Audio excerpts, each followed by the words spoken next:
Bienvenidos a este podcast especial sobre la Semana Santa. Mi nombre es Arturo Elizarrarás y soy el presidente de la Fundación Proyecto Esdras AC, y a través de su división Publicaciones y Medios estamos presentando esta- estas grabaciones, estos audios, para poder explicar un poco los eventos que Jesús vivió en su última semana de vida. Ustedes podrán encontrar lo que es el Domingo de Ramos en el website de la Fundación Proyecto Esdras, www.fpesdras.org, en la liga de la serie llamada El Mesías Anunciado. Y de igual manera encontrarán, cuando lo publiquemos, el Domingo de Resurrección, y también en la misma liga. Lo que vamos a hacer en este podcast es enfocarnos más bien en lo que sucedió entre el lunes y el sábado de la Semana Santa, que comenzó pues originalmente con el Domingo de Ramos. ¿Qué vamos a hacer entonces? Ah, el Domingo de Ramos, que ya lo mencionamos en donde lo encontramos, se refirió especialmente a la entrada triunfal de Jesús a Jerusalén, montado en un asno, cumpliendo así la profecía de Zacarías 9, del 9 al 10. Y eso lo podemos encontrar en los cuatro evangelios: en Mateo 21 del 1 al 11, en Marcos 11 del 1 al 11, en Lucas 19, 28 al 44 y en Juan 12 del 12 al 19. Lo que los evangelios nos muestran es que los siguientes días están bien especificados en los eventos que sucedieron. Hoy nos vamos a enfocar en lo que es el lunes santo. Y básicamente lo que los estudiosos coinciden es que en ese día Jesús realizó el famoso evento de la limpieza del templo. Esto está registrado en Mateo 21, 12 al 16, Marcos 11, 15 al 19, Lucas 19, 45 al 46, pero también varios estudiosos creen que el episodio contenido en Juan 2, del 13 al 17, se refiere al mismo evento. Normalmente se ha pensado que lo que está en Juan posiblemente sea una primera purificación del templo, y lo que está en los evangelios sinópticos sea una segunda purificación del templo, pero en realidad otra posición que hay es que Juan incluyó el evento sin importar el orden cronológico en su evangelio, porque su enfoque era diferente. Así que vamos a partir de eso, que lo que está relatado en Juan 2.13 es el mismo evento que lo que los evangelios sinópticos mencionan. Vamos entonces a estudiar lo que dice Mateo 21, 12 al 16, y saber qué fue lo que Jesús hizo inmediatamente después de su entrada triunfal en Jerusalén, cuando la gente le gritaba Hosana al Hijo de David, y cuando todo el mundo estaba sorprendido. Dice Mateo 21, versículo 12, Jesús entró en el templo y echó de allí a todos los que compraban y vendían. Volcó las mesas de los que cambiaban dinero y los puestos de los que vendían palomas. Escrito está, les dijo, mi casa será llamada casa de oración, pero ustedes la están convirtiendo en cueva de ladrones. Se le acercaron en el templo ciegos y cojos y los sanó. Pero cuando los jefes de los sacerdotes y los maestros de la ley vieron que hacía cosas maravillosas y que los niños gritaban en el templo, Hosana al Hijo de David, se indignaron. ¿Oyes lo que estos están diciendo?, protestaron. Claro que sí, respondió Jesús. ¿No han leído nunca? En los labios de los pequeños y de los niños de pecho has puesto la perfecta alabanza. Entonces los dejó, y saliendo de la ciudad, se fue a pasar la noche en Betania. Este es tal vez el evento más relevante que sucedió en el lunes santo, el lunes que corresponde a la Semana Santa, inmediatamente después del evento de su entrada triunfal en Jerusalén, que fue el domingo anterior. La Biblia nos dice aquí en el Evangelio de Mateo que Jesús fue al templo y que de repente echó de allí a todos los que compraban y vendían. Vamos a entender un poco mejor esto analizando los diferentes evangelios. El evangelio de Marcos 11, 15 menciona lo mismo, que de inmediato entró y comenzó a echar de allí a los que compraban y vendían. Vamos a ver qué nos dice Lucas 19:45. Lo menciona de la misma manera. Entró en el templo y comenzó a echar de allí a los que estaban vendiendo. Sin embargo, en el Evangelio de Juan encontramos un poco más de detalles. Dice en Juan 2, versículo 13, cuando se aproximaba la Pascua de los judíos, subió Jesús a Jerusalén, y en el templo halló a los que vendían bueyes, ovejas y palomas, e instalados en sus mesas a los que cambiaban dinero. Entonces, haciendo un látigo de cuerdas, echó a todos del templo, juntamente con sus ovejas y sus bueyes, regó por el suelo las monedas de los que cambiaban dinero y derribó sus mesas. A los que vendían palomas les dijo, saquen esto de aquí. ¿Cómo se atreven a convertir la casa de mi padre en un mercado? Sus discípulos se acordaron de que está escrito, el celo por tu casa me consumirá. Entonces los judíos reaccionaron preguntándole, ¿qué señal puedes mostrarnos para actuar de esta manera? Destruyan este templo, respondió Jesús, y lo levantaré de nuevo en 3 días. Tardaron 46 años en construir este templo, ¿y tú vas a levantarlo en 3 días? Pero el templo al que se refería era su propio cuerpo.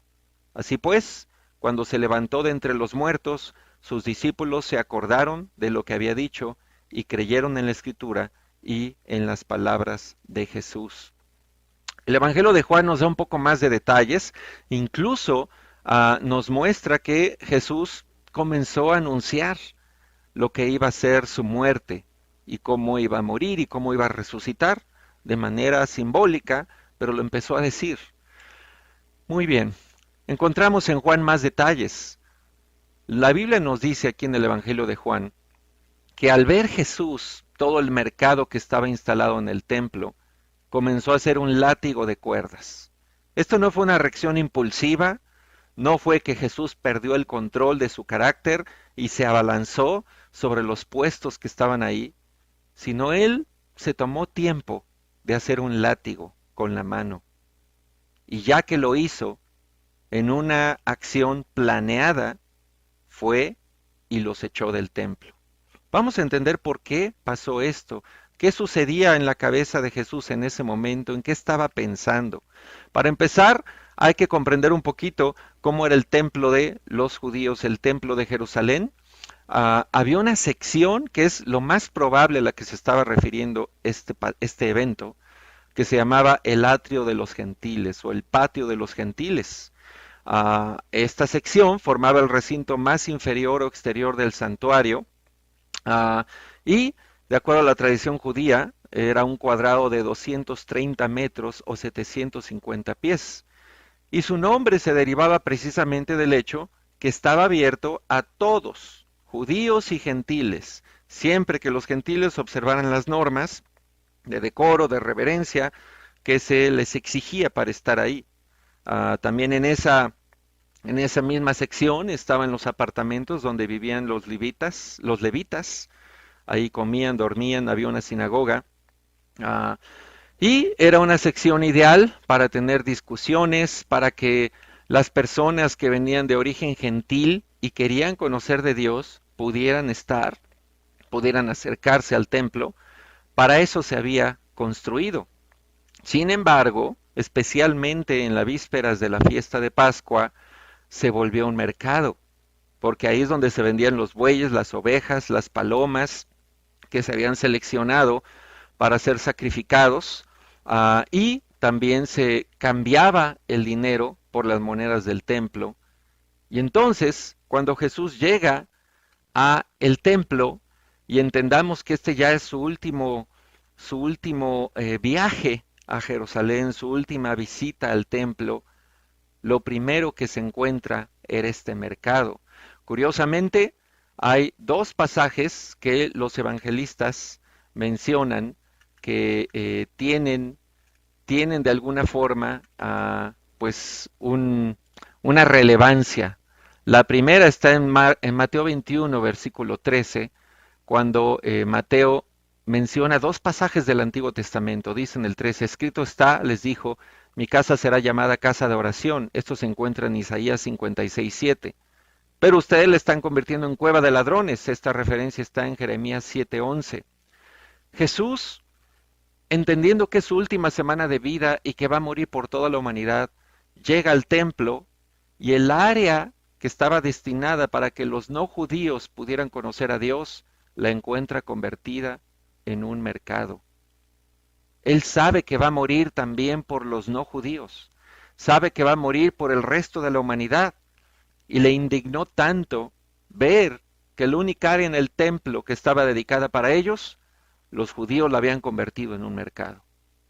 Por eso esta referencia en Mateo 21:13 al pasaje de Isaías, mi casa será llamada casa de oración, precisamente por eso, porque Jesús llegó en una misión de salvación a Jerusalén y encontró que la religión establecida estaba poniendo piedras de tropiezo y obstáculos para la salvación.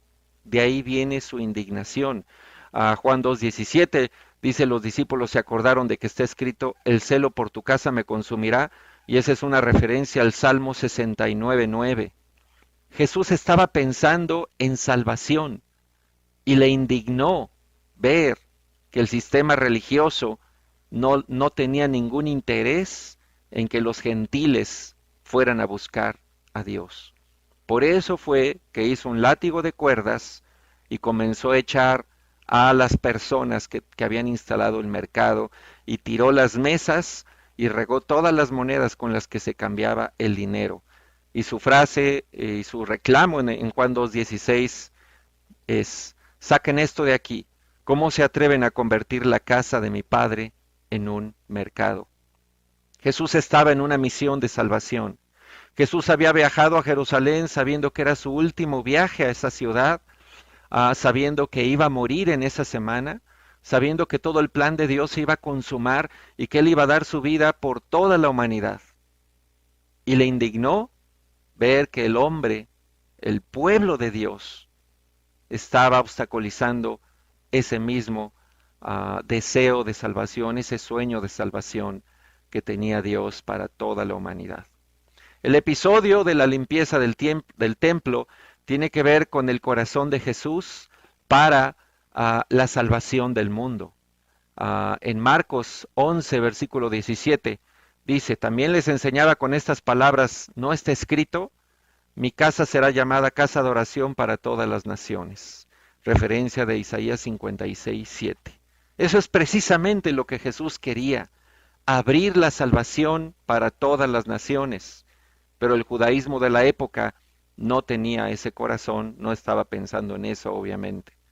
Entonces, lo que encontramos en el lunes santo es el corazón de Jesús ya enfocado en la salvación de la humanidad, sintiendo celo por el sueño de Dios de salvar a todas las personas, de dar una esperanza para todo el mundo, y reaccionando de esta forma, con indignación ante la indiferencia del judaísmo de la época para el corazón de Dios. ¿Qué nos deja esto como lección? Yo pensé en algunas cosas. Los mismos creyentes tenemos que plantearnos si realmente estamos pensando en el corazón de Dios para todo el mundo. Si realmente nosotros está en cada una de nuestras acciones, en cada uno de nuestros actos o de nuestras palabras a los demás, la salvación. Por ejemplo, si yo como creyente soy un mal testimonio ante el mundo de mi fe, si hago negocios turbios, si engaño, si defraudo, si soy hipócrita con las personas, y si hay personas que dicen, no, pues si él es cristiano, pues yo mejor no me acerco a eso. Todos son unos hipócritas. Si hay gente que puede hablar así de nosotros, pues qué diferencia somos con respecto a esos que pusieron el tianguis en el patio de los gentiles. También estamos obstaculizando la salvación de otros por nuestro mal ejemplo, por nuestra indiferencia, por nuestra falta de conciencia del corazón de Dios. Por eso todos los que nos llamamos cristianos cargamos sobre nosotros una gran responsabilidad de que en todo tiempo y en todo momento, cuando hablemos con los demás, cuando actuemos frente a los demás, tenemos que pensar en su salvación.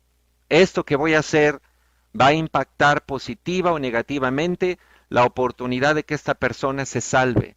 Esta forma como voy a contestarle a esta persona va a impactar positiva o negativamente la oportunidad de que se salve, porque al final eso fue lo que le indignó a Jesús ese día, que es el pueblo de Dios ahí en Jerusalén no estaba consciente del corazón de Dios, que era salvar a todos. Y Él iba a dar su vida por ellos. Así que no se nos olvide, hermanos, hermanas, cristianos, que Jesús en el lunes santo iba enfocado en salvación. Y todo lo que hizo fue enfocado a darle oportunidad de salvación a los demás. ¿Dónde va a estar nuestro enfoque? ¿Cómo nosotros vamos a reaccionar en el día a día? Esa es la mejor forma de honrar el sacrificio de Jesús, dándole a Él el honor y la gloria que se merece, básicamente pensando en la salvación de los demás. Ya sea en tu trabajo, en tu escuela, con la familia, lo que hagas o dejes de hacer, lo que digas y la forma en que lo digas, puede alejar a las personas de Cristo o las puede acercar.